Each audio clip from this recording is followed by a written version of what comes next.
Hello दोस्तों, I hope you all well. दोस्तों, आज के वीडियो में हम बात करने वाले हैं नेपाल के बारे में। जी हाँ दोस्तों, नेपाल जो कि दुनिया का बेहद ही खूबसूरत देश है, जिसे दुनिया की छत के रूप में भी जाना जाता है। नेपाल हरियाली से घिरा हुआ है, जिसकी वजह से पर्यटक यहाँ खींचे चले आते हैं। नेपाल में घूमने के लिए कई तरह के लोग आते हैं, जैसे किसी को बड़े बड़े पर्वतों का नज़ारा देखना होता है, तो किसी को हिमालय की चढ़ाई या ट्रैकिंग करनी होती है। कुछ ऐसे भी लोग आते हैं जिन्हें सांस्कृतिक ऐतिहासिक जानकारी में रुचि होती है। नेपाल की एक खास बात यह है कि इस देश का अपराध दर काफी कम है, जिसकी वजह से यहाँ लोगों के लिए एक सुरक्षित पर्यटक देश बन जाता है।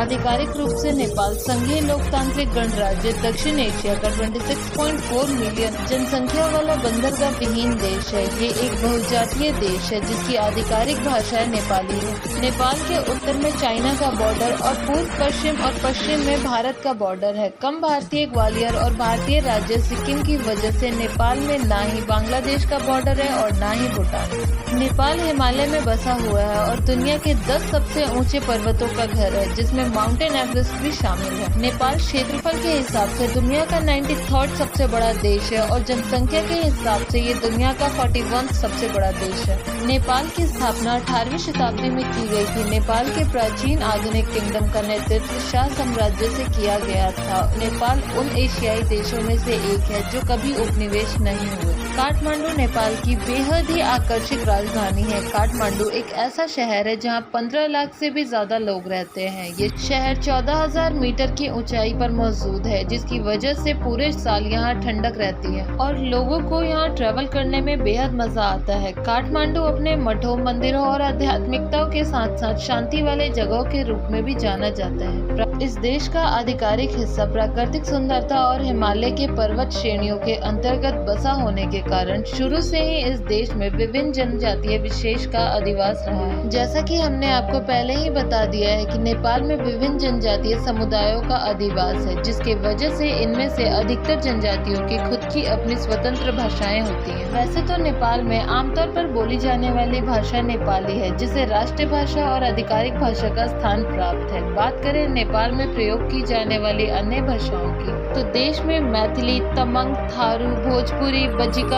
आदि भाषाएं बोली जाती है। माना जाता है कि नेपाल का भोजन काफी स्वादिष्ट और हल्का होता है, जो पाचन व्यवस्था में काफी अधिक बेहतर होता है। एशिया महाद्वीप में मौजूद प्राचीन देशों की सूची में चीन भारत की तरह नेपाल का भी स्थान लगता है। हिमालय पर्वत श्रेणी तथा प्राकृतिक सुंदरता से घिरे हुए इस देश का सामाजिक परिवेश काफी शांतिपूर्ण और आध्यात्मिक है। नेपाल में मौजूद प्रमुख धर्मों में हिंदू, बौद्ध, मुस्लिम, किरात तथा ईसाई धर्मों का पालन करने वाले लोग शामिल हैं। यहाँ पर अन्य धर्मों की तुलना में हिंदू धर्म को मानने वाले लोगों की संख्या देश में सर्वाधिक है। प्राचीन काल से चली आई सनातन हिंदू धर्मों की मान्यताओं का प्रभाव नेपाल में अधिकतर देखने को मिलता है। तो दोस्तों, आई होप आप लोग को नेपाल के बारे में ये सारी बातें जानकर अच्छा लगा होगा। दोस्तों, वीडियो आप लोग को कैसी लगी हमें प्लीज कमेंट बॉक्स में अपने आंसर जरूर बताइएगा। और वीडियो अच्छी लगी हो तो वीडियो को लाइक, कमेंट और शेयर और चैनल को सब्सक्राइब करना प्लीज मत भूलिएगा।